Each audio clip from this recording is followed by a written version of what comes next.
നമ്മുടെ ധ്യാനത്തിനായിട്ട് വിശുദ്ധ യോഹന്നാൻ എഴുതിയ സുവിശേഷം 3-ാം അധ്യായം അതിൻ്റെ 16-ാം വാക്യം ഈ സമയത്ത് വായിക്കുന്നു. തൻ്റെ ഏകജാതനായ പുത്രനിൽ വിശ്വസിക്കുന്ന ഏവനും നശിച്ചു പോകാതെ നിത്യജീവൻ പ്രാപിക്കേണ്ടതിന് ദൈവം അവനെ നൽകുവാൻ തക്കവണ്ണം ലോകത്തെ സ്നേഹിച്ചു.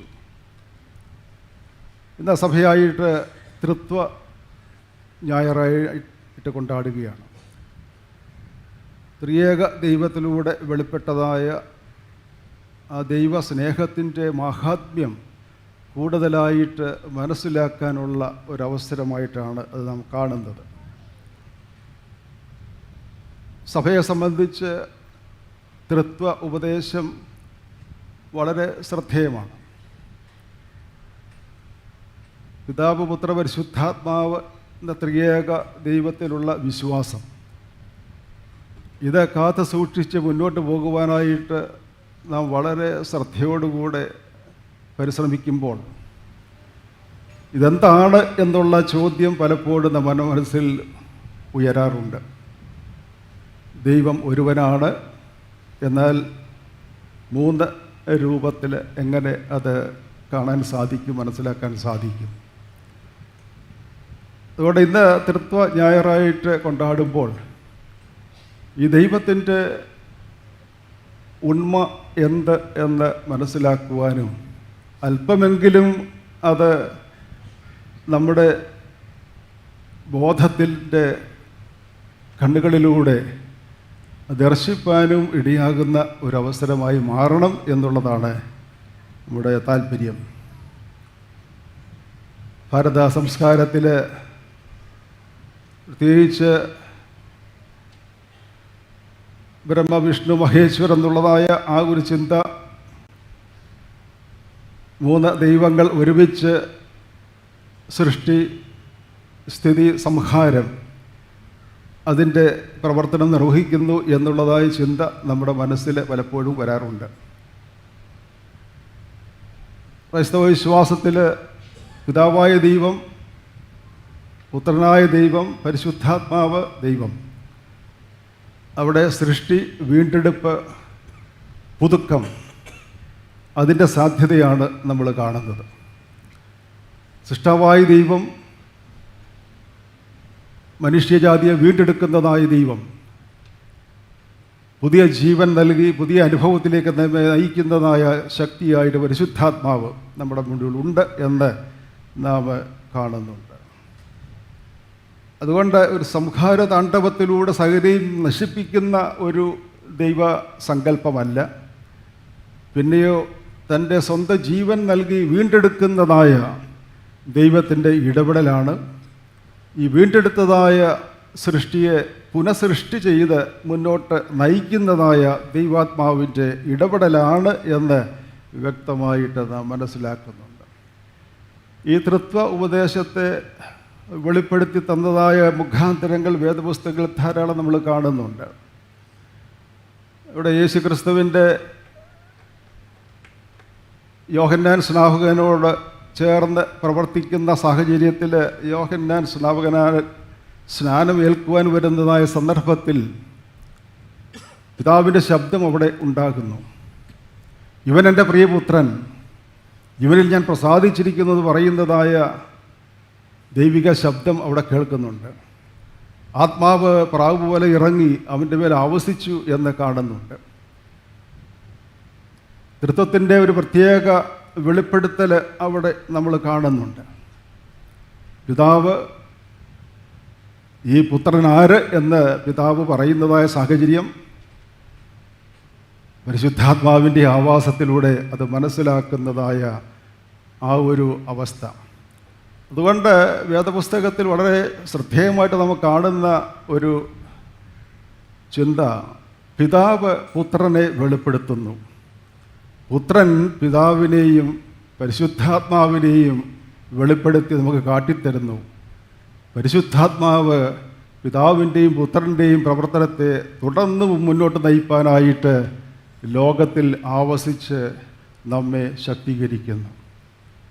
ഈ ഒരു വലിയ സത്യം ഉൾക്കൊണ്ടുകൊണ്ട് ഈ തൃത്വ ഉപദേശം എങ്ങനെയാണ് മുന്നോട്ട് നയിക്കാൻ സാധിക്കുന്നത് എന്ന് നാം ചിന്തിക്കുന്നത് നല്ലതാണ്. ഈ തൃത്വത്തെ പറ്റിയുള്ള ഉപദേശത്തിൽ വളരെ ശ്രദ്ധേയമായിട്ട് അതിൻ്റെ ആ ഒരു വെളിപ്പെടുത്തൽ നൽകുന്നത് പൗലോസ് അപ്പോസ്തലനാണ്. പൗലോസ് അപ്പോസ്തലനെ സഭയെ അഭിവാദ്യം ചെയ്യുമ്പോഴും അവർക്ക് ഒരു ആശീർവാദം നൽകുമ്പോഴും എല്ലാം തന്നെ പിതാവായ ദൈവത്തിൻ്റെ സ്നേഹം, ഏകപുത്രൻ്റെ കൃപ, പരിശുദ്ധ റൂഹായുടെ സംസർഗം നിങ്ങളുടെ കൂടെ ഉണ്ടായിരിക്കട്ടെ എന്നുള്ളതായ ആശീർവാദത്തോടു കൂടിയാണ് നൽകുന്നത്. ഇവിടെ അങ്ങനെ പൗലോസ് അപ്പോസ്തലൻ വളരെ ശക്തമായിട്ട് ഈ തൃത്വ ഉപദേശം കാട്ടി തന്നു എന്നുള്ളത് വളരെ ശ്രദ്ധേയമാണ്. ഒരുപക്ഷെ ഇന്ന് നാം ഒരുമിച്ച് ചേർന്ന് വരുമ്പോൾ ഈ ദൈവ സാന്നിധ്യമാണ് നമുക്ക് അനുഭവിക്കാൻ ഇടയായിത്തീരുന്നത്. ഇതെങ്ങനെ നമ്മുടെ ജീവിതത്തിൽ കൂടുതൽ അർത്ഥവത്തായി കാണാൻ സാധിക്കും? ആദിമ പിതാക്കന്മാരിൽ 3-ാം നൂറ്റാണ്ടിലൊക്കെ ജീവിച്ചിരുന്നതായ 354 ഓൺവേർഡ്സ് ജീവിച്ചിരുന്നതായ സെൻറ്റ് ഓഗസ്റ്റിൻ ഓഫ് ഹിപ്പോ, അദ്ദേഹമാണ് പിൽക്കാലത്ത് ഓൺ ദ ട്രിനിറ്റി എന്നുള്ളതായ തൻ്റെ ആ ഒരു ഗ്രന്ഥത്തിലൂടെ തൃത്വ ഉപദേശത്തിൻ്റെ നല്ല ഒരു വിവരണം നമുക്ക് നൽകിയത്. തൃത്വം എന്താണ് എന്ന് വ്യക്തമായിട്ട് വെളിപ്പെടുത്തുന്ന അദ്ദേഹത്തിൻ്റെ പുസ്തകം, മറ്റ് പല സിറ്റി ഓഫ് ഗോഡ്, ഇങ്ങനെ പല പുസ്തകങ്ങൾ എഴുതി സഭയ്ക്ക് കൂടുതൽ സഭയെ ശക്തീകരിച്ചു എങ്കിൽ തന്നെയും ഈ തൃത്വ ഉപദേശത്തെ പറ്റിയുള്ളതായ ആ ഒരു പഠിപ്പിക്കുക സെൻറ്റ് ഓഗസ്റ്റിൻ വളരെ ശക്തമായിട്ട് നൽകിയിട്ടുണ്ട്. ഈ തൃത്വ ഉപദേശത്തെ പറ്റി ചിന്തിച്ചുകൊണ്ട് ഓഗസ്റ്റിന് ഒരു കടൽക്കരയിൽ ചെല്ലുന്നതായ ഒരു സംഭവം താൻ സിറിൽ ഓഫ് ജെറുസലേം എന്നുള്ളതായ പിതാവിന് എഴുതിയതായ ഒരു അപ്പോക്രിഫൽ ലെറ്ററിൽ എഴുത്തിൽ രേഖപ്പെടുത്തിയിട്ടുണ്ട്. അവിടെ സെൻറ്റ് ഓഗസ്റ്റിന് പറയുന്നത്, ഞാൻ ഒരു കടലിൻ്റെ കരയിൽ ചെല്ലുമ്പോൾ ഒരു കൊച്ചു കുട്ടി ഒരു കുഴി കുഴിച്ച് അതിൽ ജലം ഈ കക്കയുടെ തോട് കൊണ്ട് കോരി ഒഴിച്ചുകൊണ്ടിരിക്കുകയാണ്. അപ്പോൾ ഈ കുട്ടിയോട് ചോദിച്ചു, നീ ഇതെന്താണ് ചെയ്യുന്നത്? ഇത് വലിയൊരു സമുദ്രമാണല്ലോ, ഈ വെള്ളമെല്ലാം കൂടെ നീ ഇവിടെ ഒഴിച്ചാൽ ഈ സമുദ്രം ഇല്ലാതെയാകുമോ? ഒരു കുട്ടി ചോദിക്കുന്നൊരു ചോദ്യം, Augustine, do you know what you are doing? Are you able to contain the whole sea in a jar? നീ എന്താണ് ചെയ്തുകൊണ്ടിരിക്കുന്നത്? തത്വത്തെ പറ്റിയുള്ളതായ കാര്യങ്ങൾ മനസ്സിലാക്കിക്കൊണ്ടിരിക്കുന്നതായ ഓഗസ്റ്റിനാണ് ചോദിക്കുന്നത്. ഈ കുട്ടി ചോദിക്കുന്ന ചോദ്യം ആണ് ആയിട്ട് പറയുന്നത്, നീ എന്താണ് ചിന്തിച്ചുകൊണ്ടിരിക്കുന്നത്, പ്രവർത്തിക്കുന്നത്? ഈ സമുദ്രത്തെ മുഴുവനും ഒരു ജാറിനകത്താക്കി നിർത്താൻ നമുക്ക് സാധിക്കുമോ? ഇത് പറഞ്ഞു കഴിഞ്ഞപ്പോൾ ഈ കുട്ടി അവിടുന്ന് അപ്രത്യക്ഷമായി എന്നാണ് ആ എഴുത്തിൽ ഓഗസ്റ്റിന് സിറിൽ ഓഫ് ജെറുസലേമിന് എഴുതുമ്പോൾ പറയുന്നത്. അവിടെ തൻ്റെ ചിന്താമണ്ഡലങ്ങൾ മാറി മറിയുകയാണ്. We cannot contain through human thinking what Trinity is. തൃത്വം എന്ത് എന്ന് അത് വ്യക്തമായിട്ട് മനസ്സിലാക്കി അത് ഉൾക്കൊള്ളുവാനായിട്ട് നമ്മുടെ ബോധം, നമ്മുടെ ചിന്താധാര മതിയായതല്ല എന്നുള്ള ആ ഒരു ബോധ്യം തനിക്കുണ്ടാകുകയാണ്. എന്നാൽ ദൈവം ആരാണ് എന്ന് കുറെയെങ്കിലും മനസ്സിലാക്കി മുന്നോട്ട് പോകുവാൻ സഹായിക്കുന്നത് ഈ ദൈവത്തിൻ്റെ വെളിപ്പെടുത്തൽ വേദപുസ്തകത്തിലൂടെ നമുക്ക് ലഭിച്ചതായ സത്യങ്ങൾ മനസ്സിലാക്കുന്നതിലൂടെയാണ്. ഇവിടെയാണ് ഇന്ന് നിക്കോദിമോസും യേശുവുമായിട്ടുള്ളതായ ഒരു സംവാദത്തിൻ്റെ പ്രത്യേകത നാം കാണുന്നത്. നിക്കോദിമോസ് രാത്രിയിൽ വന്നിട്ട് യേശുവിൻ്റെ അടുക്കൽ വന്നിട്ട്, നീ ദൈവത്തിൻ്റെ ഉപദേഷ്ടാവായിട്ട് ഇവിടെ വന്നിരിക്കുന്നു എന്ന് വ്യക്തമായിട്ട് പറയുന്നുണ്ട്. ദൈവം നിന്നോട് കൂടെ ഇല്ലെങ്കിൽ ഈ ചെയ്യുന്ന അടയാളങ്ങളെ ചെയ്യുവാൻ ആർക്കും കഴിയുകയില്ല എന്ന് പറഞ്ഞുകൊണ്ട് യേശുവിനെ പ്രശംസിക്കുന്നതായ നിക്കോദീമോസാണ്. ഇവിടെ യേശു പറയുന്നത്, ആമേൻ ഞാൻ നിങ്ങളോട് പറയുന്നു, നീ പുതുതായി ജനിച്ചില്ല എങ്കിൽ ദൈവരാജ്യം കാണുവാൻ ആർക്കും കഴിയുകയില്ല. നിക്കോദിമോസ് അവനോട് മനുഷ്യൻ വൃദ്ധനായ ശേഷം എങ്ങനെയാണ് ജനിക്കുന്നത്, രണ്ടാമതും അമ്മയുടെ ഉദരത്തിൽ കടന്ന് ജയിക്കാൻ സാധിക്കുമോ എന്ന് ചോദിക്കുന്നതായ ചോദ്യമുണ്ട്. അപ്പോൾ പറയുന്നു, വെള്ളത്താലും ആത്മാവിനാലും ജനിച്ചില്ല എങ്കിൽ ദൈവരാജ്യത്തിൽ കടപ്പാൻ കഴിയുകയില്ല. ആ ഒരു ചർച്ച സംവാദം മുന്നോട്ട് പോകുന്ന ഘട്ടത്തിലാണ് എവിടെയാണ് ആത്മാവ്, എവിടെയാണ് പുത്രൻ, എവിടെയാണ് ദൈവസ്നേഹം, ഇത് വ്യക്തമായിട്ട് വെളിപ്പെടുത്തുന്നത്. സ്വർഗത്തിൽ നിന്ന് ഇറങ്ങി വന്നവനായി സ്വർഗത്തിൽ ഇരിക്കുന്നവനായി മനുഷ്യപുത്രനല്ലാതെ ആരും സ്വർഗത്തിൽ കയറിയിട്ടില്ല എന്ന് യേശു അവിടെ പറയുന്നു. മോശ മരുഭൂമിയിൽ സർപ്പത്തെ ഉയർത്തിയതുപോലെ മനുഷ്യപുത്രനെ ഉയർത്തേണ്ടതാകുന്നു എന്ന് വ്യക്തമാക്കി കൊടുക്കുന്നു. അതിനുശേഷമാണ് പറയുന്നത്, തൻ്റെ ഏകജാതനായ പുത്രനിൽ വിശ്വസിക്കുന്ന ഏവനും നശിച്ചു പോകാതെ നിത്യജീവൻ പ്രാപിക്കേണ്ടതിന് ദൈവം അവനെ നൽകുവാൻ തക്കവണ്ണം ലോകത്തെ സ്നേഹിച്ചു. ഇവിടെ ദൈവാത്മാവിനെക്കുറിച്ചുള്ളതായ പരാമർശമുണ്ട്. ആത്മാവ് എവിടെ നിന്ന് വരുന്നു എന്ന് നിങ്ങൾ അറിയുന്നില്ല, എവിടേക്ക് പോകുന്നു എന്ന് നിങ്ങൾ അറിയുന്നില്ല. എന്നാൽ ആത്മാവ് രൂപാന്തര ശക്തിയായിട്ട് നിങ്ങളോട് കൂടെ എപ്പോഴും ഉണ്ട്. ഈ സത്യം വെളിപ്പെടുത്തുന്നുണ്ട്. മരുഭൂമിയിൽ ഉയർത്തപ്പെടേണ്ടതായ ദൈവപുത്രനാണ് ഇവൻ. ഇവൻ വീണ്ടെടുക്കുന്നതായ ദൈവമാണ്. യേശു തന്നെക്കുറിച്ച് തന്നെ വ്യക്തമായിട്ട് വെളിപ്പെടുത്തുകയാണ് ചെയ്യുന്നത്. ആരാണ് ദൈവപുത്രൻ? മൂന്നാമത്, പിതാവിൻ്റെ സ്നേഹമാണ് ഇതെല്ലാം സാധ്യമാക്കിയിരിക്കുന്നത് എന്നുള്ള ചിന്ത വളരെ വ്യക്തമായിട്ട് അവിടെ ഓർപ്പിക്കുന്നു. അതുകൊണ്ട് ഈ തൃത്വ ഉപദേശത്തെ പറ്റിയുള്ളതായ നല്ല ഒരു വിവരണമാണ് ഈ നിക്കോദിമോസിനുള്ളതായ യേശുവിൻ്റെ സംഭാഷണത്തിലെ ചർച്ചയിലെ ഒക്കെ നാം കാണുന്നത്. നമ്മെ എല്ലായ്പ്പോഴും പുതുക്കിക്കൊണ്ടിരിക്കുന്നതായ ദൈവാത്മാവ്, വീണ്ടെടുത്ത് നമ്മെ രക്ഷിക്കുന്നതായ യേശു ക്രിസ്തു, എപ്പോഴും നമ്മെ സ്നേഹിക്കുന്നതായ ദൈവസ്നേഹം. അതുകൊണ്ട് തൃത്വത്തെപ്പറ്റി പറയുമ്പോൾ ഞാൻ ഇന്ന് 3 ഭാവങ്ങളാണ് അതിനെപ്പറ്റി പറയാൻ ആഗ്രഹിക്കുന്നത്. ഒന്ന്, Trinity a symbol of divine fellowship എന്ന് നമുക്ക് വ്യക്തമായിട്ട് മനസ്സിലാക്കാൻ സാധിക്കും. The fellowship in life, fellowship in work. അവിടെ സൃഷ്ടിയുടെ ആരംഭം മുതൽ ഈ തൃത്വത്തിൻ്റെ സാന്നിധ്യം നമ്മൾ കാണുന്നുണ്ട്. വെളിച്ചം ഉണ്ടാകട്ടെ, ആ വെളിച്ചം ഉണ്ടാകുന്നത് പറയുമ്പോൾ വെളിച്ചമുണ്ടായി. യേശു പറയുന്നു, ഞാൻ വെളിച്ചമാണ്, ലോകത്തിൻ്റെ വെളിച്ചം, ലോകത്തിലേക്ക് വന്നുകൊണ്ടിരുന്നതായ സത്യവെളിച്ചം ഞാനാണ്. അതുകൊണ്ട് ഈ വെളിച്ചം സർവർക്കും നൽകപ്പെട്ടിരിക്കുന്ന ഒന്നാണ് എന്ന് വ്യക്തമായിട്ട് അവിടെ നാം മനസ്സിലാക്കുന്നുണ്ട്. വെള്ളത്തിന്മീതെ പരിവർത്തിച്ചിരുന്നതായ ദൈവാത്മാവിൻ്റെ പ്രവർത്തനത്തെപ്പറ്റി അവിടെ പറയുന്നുണ്ട്. ആത്മാവ് വെള്ളത്തിന്മീതെ പരിവർത്തിച്ചു. സൃഷ്ടിയുടെ ആരംഭത്തിൽ ഇതെല്ലാം നമ്മൾ കാണുന്നുണ്ട്. പിന്നെ അവിടെ ഈ ഒരു കൂട്ടായ ഒരു പ്രവർത്തനം, ഒരു പാരസ്പരികത, പരസ്പരം ബന്ധപ്പെട്ട് പ്രവർത്തിക്കുന്നതിൻ്റെ പ്രത്യേകത നമ്മൾ എല്ലായ്പ്പോഴും മനസ്സിലാക്കുന്നുണ്ട്. അതുകൊണ്ട് ദൈവസാദൃശ്യത്തിൽ മനുഷ്യനെ സൃഷ്ടിക്കുക എന്ന് പറയുമ്പോൾ ഈ മനുഷ്യന് രൂപം നൽകുന്നതായ ദൈവം ഈ തൃത്വ സാന്നിധ്യമായിട്ട് നമ്മുടെ മധ്യത്തിൽ എല്ലായ്പ്പോഴും ഉണ്ട് എന്ന് നാം മനസ്സിലാക്കേണ്ടത് ആവശ്യമാണ്. A symbol of divine fellowship, ഒരു കൂട്ടായ്മയുടെ പരസ്പര ബന്ധം നിലനിർത്തുന്നതായ ദൈവ സാന്നിധ്യമായിട്ട് അതിനെ കാണുന്നുണ്ട്.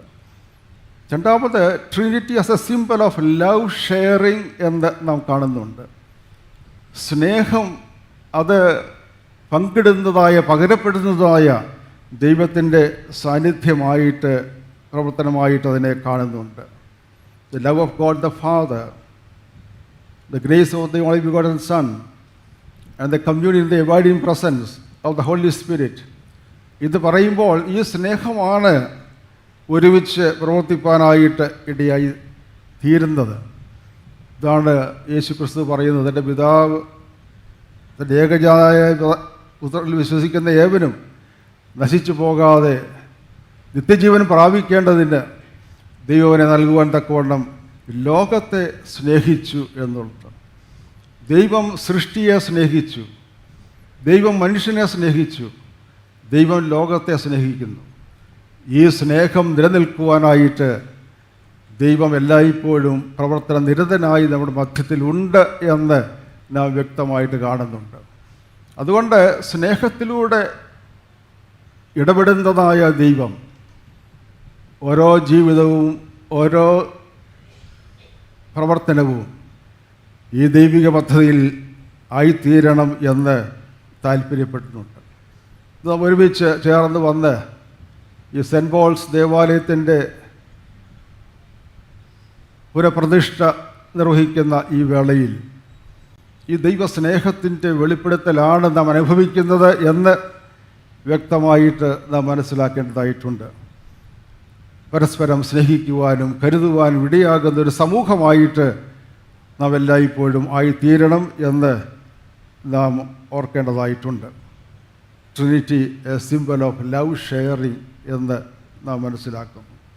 മൂന്നാമത് Trinity a symbol of unity, ഒരു ഐക്യത്തിൻ്റെ ആ ഒരു വലിയ ഭാവം ഇവിടെ നമ്മൾ കാണുന്നുണ്ട്. വ്യത്യസ്തതകൾ നിറഞ്ഞതായ ഒരു ലോകമാണ് ഈ ലോകം.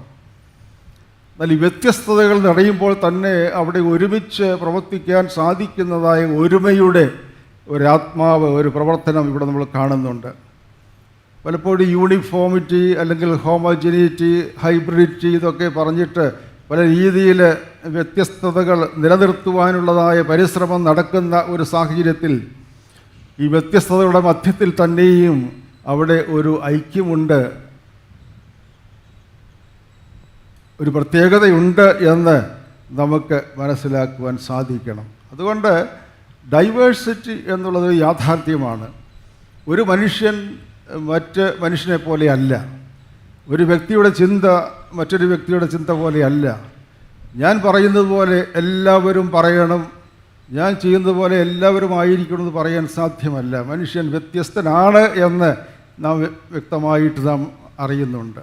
എന്നാൽ ആ വ്യത്യസ്തതയെല്ലാം ഒരുമയുടെ അനുഭവത്തിൽ നിലനിർത്തുന്നത് ദൈവത്തിൻ്റെ ഇടപെടലിലൂടെയാണ് എന്ന് നാം മനസ്സിലാക്കേണ്ടത് ആവശ്യമാണ്. ഇവിടെയാണ് പിതാവിൻ്റെ ഹിതം അറിഞ്ഞ് ചെയ്യുന്നതായ പുത്രനും പിതാവിൻ്റെയും പുത്രൻ്റെയും ഹിതം അറിഞ്ഞ് പ്രവർത്തിച്ചു കൊണ്ടിരിക്കുന്നതായ പരിശുദ്ധാത്മാവിൻ്റെയും ഇടപെടൽ ഈ സൃഷ്ടിയെ പുതുക്കത്തിലേക്ക് നയിക്കുവാൻ സഹായിക്കുന്നത് എന്ന് നാം കാണുന്നുണ്ട്. ഇന്ന് ലോകത്തിൽ പലപ്പോഴും ചോദിക്കുന്ന ഒരു ചോദ്യമാണ് വൈ ഇൻടോളറൻസ്, അസഹിഷ്ണുത എന്തുകൊണ്ട് എന്നുള്ള ഒരു ചോദ്യമാണ്. സഹജീവിയെ ആദരിക്കുവാനോ അംഗീകരിക്കുവാനോ ബഹുമാനിക്കുവാനോ സാധിക്കാത്തതായ ജീവിത സാഹചര്യങ്ങൾ, അവിടെ എങ്ങനെ ഈ ദൈവിക ഭാവം വെളിപ്പെടുത്തുവാൻ സാധിക്കും? അവിടെ എന്നെപ്പോലെ തന്നെ എൻ്റെ അയൽക്കാരനെ കാണുകയും എന്നെപ്പോലെ തന്നെ മറ്റുള്ളവനെ മനസ്സിലാക്കുകയും ഒരു കൂട്ടായ്മ സമൂഹത്തിൽ നാം ആയിരിക്കുമ്പോൾ എൻ്റെ ഏകോദര സഹോദരികളായിട്ട് നാം എല്ലാവരും ആയിരിക്കുന്നുള്ള ബോധത്തിൽ ജീവിക്കുകയും ചെയ്യുന്നതായ ആ ഒരു ദൈവിക അനുഭവം ഒരു വിശ്വാസ സമൂഹത്തിൻ്റെ പ്രത്യേകതയാണ് എന്ന് നാം മനസ്സിലാക്കേണ്ടതായിട്ടുണ്ട്. അതുകൊണ്ട് keeping the diversity and living in unity, ഇത് ഇന്നിൻ്റെ ആവശ്യമായിട്ട് നാം മനസ്സിലാക്കുന്നു. ഇത് കാത്തുസൂക്ഷിപ്പാനായിട്ട് നമുക്ക് സാധിക്കണം. അതുകൊണ്ടാണ് സഭയെ പറ്റി പറയുമ്പോൾ church a temporal echo of the eternal community, ദൈവം എന്നുള്ളതായ ആ ഒരു ഇറ്റേണൽ കമ്മ്യൂണിറ്റിയുടെ ഈ ലോകത്തിലുള്ളതായൊരു പ്രതിഫലനമായിട്ട്, ഒരു പ്രതിധ്വനിയായിട്ട് ഈ ലോകത്തിൽ സഭയെ നാം കാണുകയാണ്.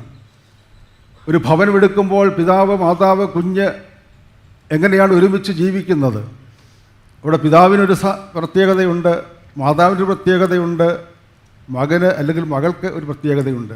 എല്ലാവരും ഒരുപോലെയല്ല, എല്ലാവരും ഒരുപോലെയാകണമെന്ന് പറഞ്ഞാൽ സാധ്യമാകില്ല. അവിടെ പ്രത്യേക ജീവിത അനുഭവങ്ങൾ, പ്രത്യേക രീതിയിലുള്ള പ്രവർത്തനങ്ങളെല്ലാം ഇത് നമ്മൾ കാണുന്നുണ്ട്. എന്നാൽ ഒരുമിച്ച് ആയിരിക്കുമ്പോഴാണ് family a replica of the divine എന്ന് പറയുവാനായിട്ട് സാധിക്കുന്നത്. ഈ ദൈവത്തിൻ്റെ ആ ഒരു റെപ്ലിക്കയാണ്, പ്രതിഫലനമാണ് എൻ്റെ കുടുംബം എന്ന് പറയുവാൻ സാധിക്കുന്നത്. ഇടവകയെ സംബന്ധിക്കും അത് തന്നെ പറയുവാൻ സാധിക്കണം. സ്വയം വെളിപ്പെടുത്തുകയും മറ്റുള്ളവരുടെ യഥാർത്ഥമായി മനസ്സിലാക്കുകയും ചെയ്യുന്നതായ ദൈവത്തിൻ്റെ ഇടപെടൽ. ജീവിത സാഹചര്യങ്ങൾ ദൈവത്തോടൊത്ത് ജീവിപ്പാനായിട്ട് ശക്തീകരിക്കുന്നതായ ദൈവം, ഈ ദൈവം നമ്മെ അതിശയകരമായി വഴി നടത്തുന്നു, പരിപാലിക്കുന്നു. ഈ ദൈവത്തോടൊത്ത് ജീവിക്കുന്നതായ ജീവിതം എത്ര ധന്യമാണ്.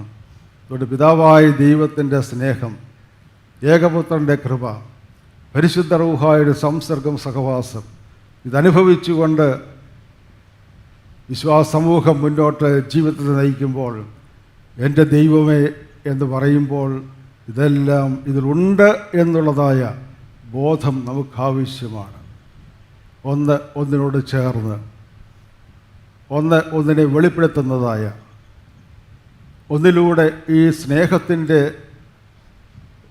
വെളിപ്പെടുത്തൽ സാധ്യമാക്കുന്നതായ, ഐക്യത്തിൻ്റെ ഭാവം വെളിപ്പെടുത്തുന്നതായ ദൈവ സാന്നിധ്യമായിട്ട് ത്രിയേക ദൈവം നമ്മുടെ മധ്യത്തിൽ, ആ ദൈവത്തിൽ ആശ്രയിച്ച് ദൈവിക ബോധത്തിൽ നിലനിന്ന് അനുഗ്രഹകരമായിട്ട് ജീവിപ്പാൻ ദൈവം സഹായിക്കട്ടെ. സെൻറ്റ് പോൾസ് ഇടവക പൗലോസ് അപ്പോസ്തലൻ്റെ ആ വലിയ മാതൃക സ്വീകരിച്ചുകൊണ്ട് പിതാവായ ദൈവത്തിൻ്റെ സ്നേഹവും പുത്രനായ ക്രിസ്തുവിൻ്റെ കൃപയും പരിശുദ്ധാത്മാവിൻ്റെ ആവാസവും സംസർഗവും നിരന്തരം അനുഭവിച്ചുകൊണ്ട് അനുഗ്രഹകരമായിട്ട് ഈ പ്രദേശത്ത് പ്രവർത്തിപ്പാൻ തുടർന്നും ദൈവം സഹായിക്കട്ടെ എന്ന് പ്രാർത്ഥിക്കാം. ദൈവം നമ്മെ അനുഗ്രഹിക്കട്ടെ.